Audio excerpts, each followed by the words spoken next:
한국전쟁 당시 인천 상륙작전과 유엔군의 활약으로 북한 인민군이 북으로 하염없이 후퇴하고 있을 때였습니다. 북한 인민군들은 끝없이 밀려갔고 그들과 함께한 포로들도 압록강 만포진까지 끌려가며 그야말로 죽음의 행렬을 이뤘는데요. 포로 중 한 명이었던 미국인 앤더스 젠센.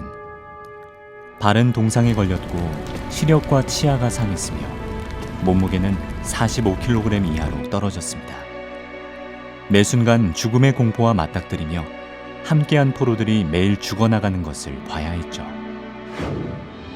그 처참한 순간에도 그곳에 있는 것을 기뻐했다는 남자, 앤더스 젠센 선교사입니다.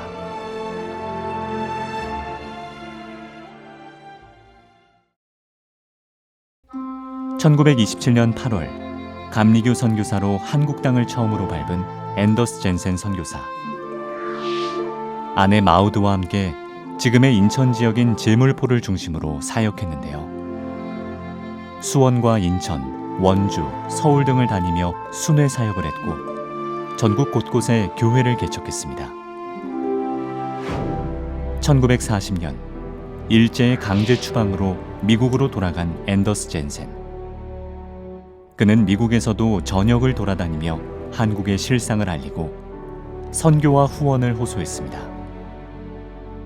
아내 마우드는 이 시기에 남편을 거의 볼 수가 없어 두 아이를 홀로 키우다시피 했는데요.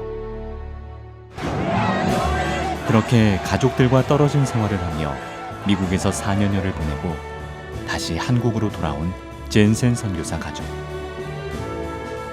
그러던 중 1950년 6월 한국전쟁이 발발했고 당시 개성으로 출장을 가 있던 젠센 선교사는 공산당에게 포로로 붙잡히게 된 겁니다. 공산주의자들한테 포로가 되어서 다른 감리교단 6명의 선교사님들과 함께 무려 35개월 동안 억류되었습니다. 압록강 만포진까지 끌려가셨는데 그 과정에서 발에 심한 동상, 평생 허리에 통증이 있는 후유증을 가지셨어요. 체중이요 45kg가 되셨어요. 그래서 이분이 나중에 포로에서 석방될 때는 스스로 걸을 수도 없는 그런 어려움을 겪으셨습니다. 사선을 넘는 고생을 하면서도 그 가운데 있다는 것이 기뻤다는 앤더스 젠센 선교사. 20명의 포로 중 17명이나 죽었던 밤에 펫이라고 불리는 한 가톨릭 신부가 나에게 말했다. 당신과 내가 여기 있어서 기쁩니다.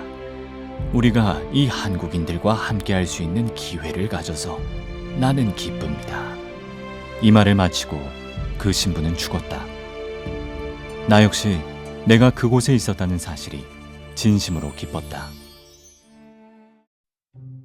1953년 5월 휴전을 앞두고 가까스로 석방이 되어 고국인 미국으로 돌아온 앤더스 젠센 선교사. 미국에 돌아와서도 전쟁으로 폐허가 된 한국을 어떻게 하면 도울 수 있을까 그 생각만 했습니다. 포로 생활을 하며 죽음을 넘나들던 그 끔찍한 땅으로 다시 돌아올 생각을 한 그는 1954년 가을 결국 다시 한국행 배에 몸을 실었습니다. 그리고 잿더미가 된 나라에서 무너진 한국교회를 다시 일으켜 세우기 위해 자신의 몸을 돌볼 겨를도 없이 일했습니다. 포로 생활의 여파로 건강이 많이 안 좋았던 앤더스 젠센 선교사는 심장질환으로 인해 의사로부터 쉬라는 권유를 받기도 했는데요. 하지만 전쟁 후 고통받고 있는 한국인들을 생각하면 잠시도 쉴 수 없었던 젠센 선교사.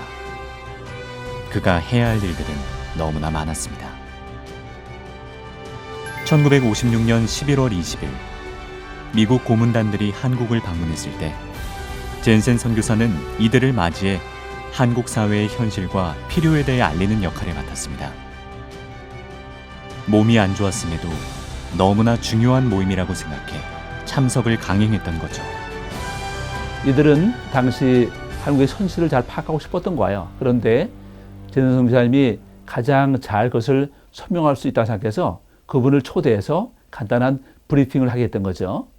자, 그런데 선교사님이 그날 브리핑을 하고 나서 집으로 돌아가는데 동료 선교사님 보니까 건강이 이상한 거예요. 선교사님, 제 몸이 안 좋으신데 왜 오늘 오셨습니까? 선교사님이 저는 오늘 밤 꼭 와서 한국 사회의 어려움에 대해서 보고를 해야 한다고 생각했습니다. 그런데 그만 그 말을 마치시고 바로 심장마비가 왔습니다. 바로 세브란스 병원으로 가셨지만 끝내 회복을 못 하셨네요.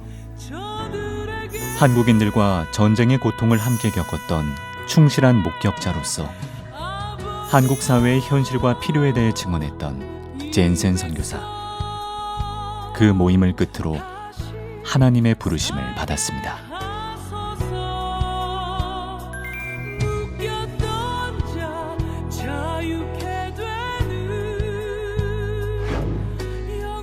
전쟁 포로로 한국인들과 함께 사선을 넘는 고통을 겪었고 전쟁 이후에도 한국인들의 눈물을 닦아주는데 자신의 온몸을 바쳐 일했던 선교사. 우리는 지금 젠센 선교사가 그토록 간절히 소망했던 풍경과 그가 죽음으로 꽃피운 시대 속에 살고 있습니다.